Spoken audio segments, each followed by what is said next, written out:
আছেন সবাই নিশ্চয়ই ভালো। Welcome to my channel servicing world. হ্যাঁ ভিউয়ার্স, দেখতেই তো পাচ্ছেন লবণ আর রয়েছে পানি। তো লবণ পানির মিশ্রণে আমরা যে দ্রবণটা তৈরি করছি, এই দ্রবণ দিয়ে আমরা নষ্ট যে লিথিয়াম ব্যাটারিগুলো যে আমার হাতে দেখতে পাচ্ছেন, এইরকম ব্যাটারি আসলে ভালো করব।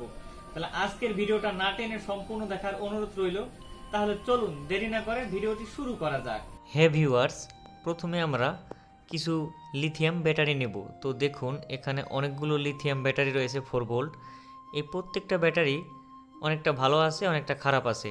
তো আজকে আমরা আপনাদেরকে একটি নষ্ট ব্যাটারি কিভাবে আসলে লবণ পানি দিয়ে ভালো করা যায় সেইটাই দেখাবো। তো দেখুন এখানে প্রত্যেকটায় 4 ভোল্টের 3.7 ভোল্টের ব্যাটারি রয়েছে। এই ব্যাটারিগুলো আমরা এখন পরিমাপ করব এবং তার পরবর্তীতে নষ্টগুলো বেছে তার পরবর্তীতে ঠিক করার চেষ্টা করব। তো দেখুন আমরা একটা অ্যাভোমিটার নিয়েছি। অ্যাভোমিটারে আমরা ভোল্ট রেঞ্জে রেখে এই মিটারে এখন প্লাসের মাইনাসে মাইনাস, মাইনাসে মাইনাস, প্লাসে প্লাস দিয়ে দেব। তো দেখুন এখানে প্রত্যেকটা ব্যাটারি কিন্তু লাল একটা ইন্ডিকেটর জ্বলবে, ভালো থাকলে আসলে শো করলে দেখাবে, তাহলে বুঝবো আসলে ব্যাটারিগুলো ভালো আছে নাকি খারাপ রয়েছে। এছাড়া আমরা একটা চার্জারে যদি আমরা 4 ভোল্ট যদি আমাদের মিটার নাও থাকে, একটা চার্জিং কেসে আমরা যদি লাগাই, দেখুন লাল ইন্ডিকেটর জ্বলেছে। তো নীল ইন্ডিকেটর জ্বললে বুঝবেন আসলে ব্যাটারিটা আসলে কানেকশন পাচ্ছে। তো দেখুন আমরা অ্যাভোমিটারটি নিলাম, এখন আমরা ভোল্ট পরিমাপ করব। তো ভোল্ট পরিমাপ করার জন্য প্রত্যেকটা ব্যাটারির মাইনাসে মাইনাস, প্লাসে প্লাস রেঞ্জে 4.3 ভোল্ট শো করতেছে। তো আমরা অন্য একটি ব্যাটারি নেব। তো দেখুন এটা 4.25 শো করতেছে। আর তার পরবর্তীতে একটা দেখুন, এটা কিন্তু কোনো ভোল্টেজ শো করতেছে না, মানে এই ব্যাটারিটা ড্যামেজ রয়েছে, এটা আমরা আলাদা রেখে দিব। তো দেখুন এই ব্যাটারিটা আমরা সুন্দর করে ছিদ্র করে নিচ্ছি। এখন আমরা লবণ নিব, তার পরবর্তীতে আমরা কিছু পানি ঢেলে দিব, তার পরবর্তীতে একটু মিক্সিং করে নেব। এখন আমরা একটা সিরিঞ্জের ভিতরে নিয়ে তার পরবর্তীতে আমরা এই ব্যাটারিগুলোতে আমরা ছিদ্র করে আসলে পানিটা লবণ পানি ঢোকানোর চেষ্টা করব। তো দেখুন আমরা সুন্দর করে একটা ফুটো করে নিলাম।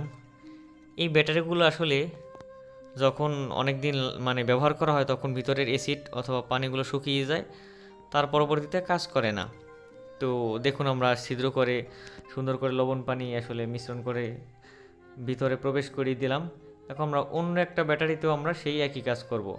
তো দেখুন এটাতে কিন্তু অনেক পরিমাণে পানি নিচ্ছে, কিন্তু আগেরটাতে কিন্তু বের হয়ে গেছিল।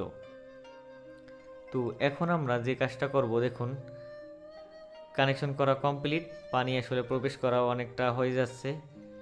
এর পরবর্তীতে আমরা দুইটা ব্যাটারি হালকা করে দেখুন সুন্দর করে যতটুকু যাবে আপনারা আসলে এটা দিয়ে দিবেন। তার পরবর্তীতে একটু টিস্যু দিয়ে মুছে ফেললাম। এখন আমরা ছিদ্রগুলোতে আমরা গ্লু গান দিয়ে আসলে গ্লু রাবার দিয়ে বন্ধ করে দিলাম এই ছিদ্রগুলো। এখন আমরা চার্জ করে নিব। তো দেখুন একটা ব্যাটারি এখন লাল আলো জ্বলতেছে, 1 ঘন্টা পরে যখন নীল আলো জ্বলবে ফুল চার্জ হয়ে গেলে, তখন আমরা আসলে চেষ্টা করে দেখি আসলে ব্যাটারিগুলো কিভাবে আসলে কাজ করতেছে। দেখুন এটা কিন্তু 4.25 চলে এসেছে। আর এই ব্যাটারিটা আসলে কোনো কাজ করেনি, কারণ এটা অনেক দিন ব্যবহার হয়েছে, এজন্য এটা আসলে কোনো ভোল্টেজই উঠতেছিল না। তো আমরা এখন একটা ব্যাটারি আসলে চেক করব এলইডি বাল্বের সাহায্যে। দেখুন এলইডি বাল্ব কিন্তু জ্বলে, কিন্তু ভোল্টেজটা কিন্তু খুব তাড়াতাড়ি কমে যাচ্ছে, আসলে কাজ করতেছে না। কিন্তু এম্পিয়ারটা তাড়াতাড়ি টেনে নিচ্ছে, ভোল্টেজটাও তাড়াতাড়ি আসলে কমে যাচ্ছে। তো এখানে আমরা একটা ভালো ব্যাটারি নিলাম। এই এলইডিটা আমরা ভালো ব্যাটারিতে যখন আসলে ধরবো, দেখুন ভোল্টেজটা কিন্তু আসলে কমতেছে না। আর ওই নষ্ট ব্যাটারি যেটা আমরা লবণ পানি আসলে মিশ্রণ করে প্রবেশ করে দিয়েছিলাম, ওইটা কিন্তু দেখুন তাড়াতাড়ি তাড়াতাড়ি আমাদের ভোল্টেজটা কমে যাচ্ছে। আসলে বন্ধুরা, যে কাজটা আমরা বলবো, এখন দ্বিতীয় পদ্ধতি আমরা দেখিয়ে দিচ্ছি। যদি আমাদের কোনো ব্যাটারি ডিসকানেক্ট হয় অথবা কোনো ভোল্টেজ শো না করে, তাহলে আমরা কি করব, প্রত্যেকটা প্লাস অথবা মাইনাস প্লাসগুলো আসলে এই মানে উপর থেকে ডিসকানেক্ট হয়ে যায়। নিচের যে পাতিগুলো আছে দেখুন একটা তারের সাথে মানে স্টিলের সাথে সংযোগ করা আছে ভিতরে মেটাল অংশের সাথে, এখান থেকে যদি লুজ কন্টাক্ট হয়ে যায় তাহলে কিন্তু কাজ করবে না।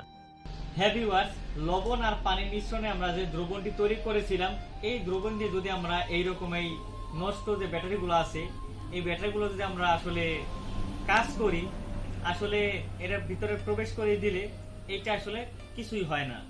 স্বাভাবিক সাময়িক কিছু সময়ের জন্য একটু ভোল্টেজটা বাড়ে, কিন্তু পরবর্তীতে ভোল্টেজটা আবার একা একাই ড্যামেজ হয়ে যায়। তো নষ্ট ব্যাটারিতে এরকম অনেকেই আছে যে ভিউজ পাওয়ার জন্য এরকম আসলে ভিডিওগুলো করতেছে।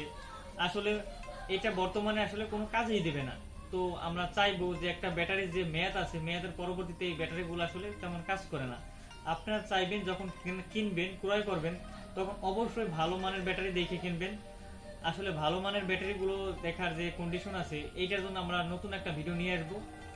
সেই ভিডিওতে আপনাদের আমরা নতুন কিভাবে ভালো ব্যাটারি চিনবেন, যেটা ভালো হবে আর কোনটা খারাপ হবে, সেটা আমরা দেখিয়ে দেবো। তাহলে চলে যাচ্ছি আজকের পর্বে। যারা আমাদের চ্যানেলটি এখনো সাবস্ক্রাইব করেনি তারা অবশ্যই আমাদের চ্যানেল সাবস্ক্রাইব করবেন। ধন্যবাদ সবাইকে।